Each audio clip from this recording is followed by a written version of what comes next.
So, prayer can be tricky.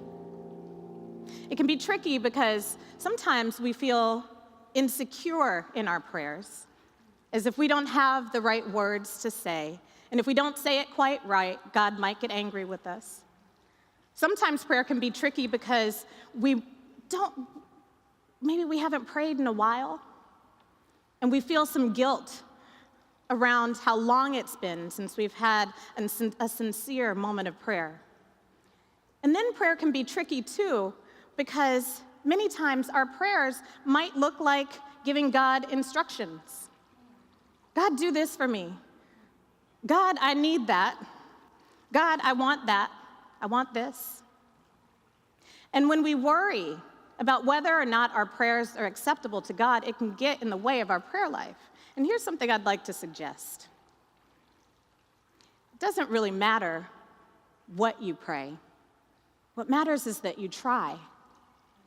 The psalmist always was giving God instructions. Deliver me from my enemies. Lay them at my footstool. I mean, it could get pretty violent even there. And yet, they always gave instructions to God. That is not unusual. It is actually biblical. God knows what to do with our prayers. But the key thing is that if you want to try to tell God what you need, which is just fine, just end the prayer with, but thy will be done. Jesus gave us very clear instructions on how to pray, right? If you don't know what else to say, just say, Our Father who art in heaven, hallowed be thy name. Thy kingdom come, thy will be done. So if you do go to God in prayer and say, please, do these things. I need you, God. I need your help. Just end the prayer with thy will be done, with that acknowledgement that God knows best. And some things that happen are not God's will. But my preference would be, God, that your will be done, even if it goes against my very wishes. Thy will be done. Saying what we need to God is right and it's good, as long as we acknowledge that God's will for us is always going to be good. But is that all that prayer is for? And that's where I want to turn to the story of the Transfiguration, which is a really interesting one. It's actually maybe depicted in our stained glass window back there. But in the story of the Transfiguration, Jesus takes the disciples up to the mountain, and he's praying, and they fall asleep. And in that moment of prayer, for however long that was, but I assume it must have been a long time, his face changes, right?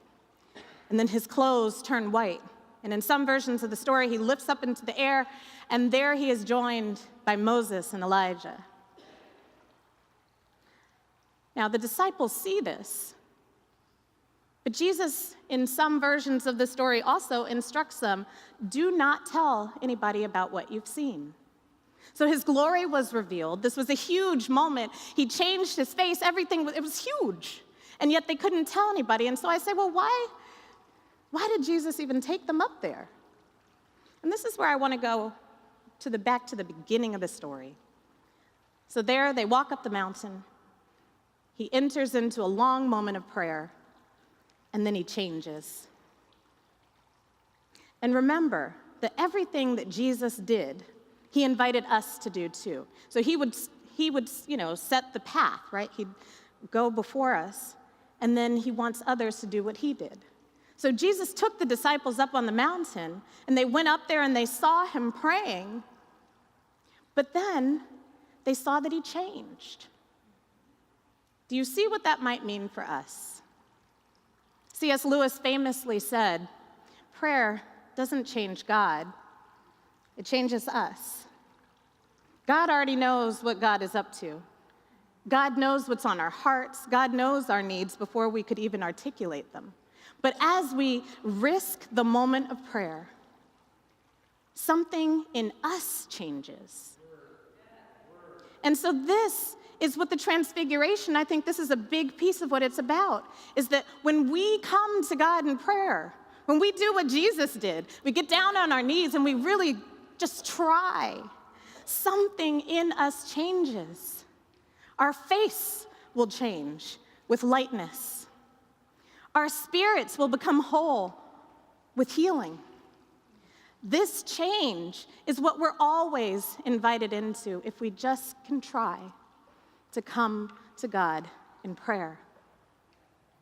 But we don't always want to be changed, do we? It can be scary, because if we don't get to instruct what the change is going to be, who wants to do it? I think we do. And this is going to be our journey for Lent.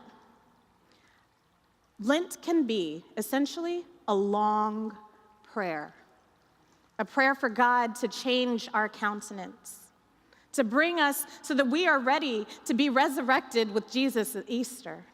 But first, we got to commit to the journey. We have to figure out how we are willing to be changed. And that's why in the season of Lent, people tend to do one of three disciplines, maybe all three, which is even better, which are prayer, fasting, and almsgiving. So some people do a fast where they give something up, like chocolate, and for them that might mean something significant. Almsgiving is when we really give more generously. But the prayer piece is what I want us to focus on today. How are we willing to be changed in our prayer lives? And what are we willing to change in our prayer lives to invite our transfiguration?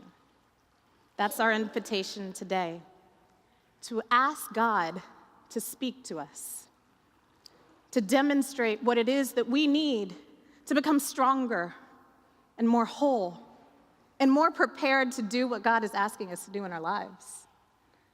You're ready? All right, I like it. I like it. I'm ready too, I think. But if we commit to the journey together, and if we do it in community, and you see neighbors around you who are willing to pray for you, then I promise you that the change and transformation in your life will be significant and lasting. Just ask God to speak. Amen.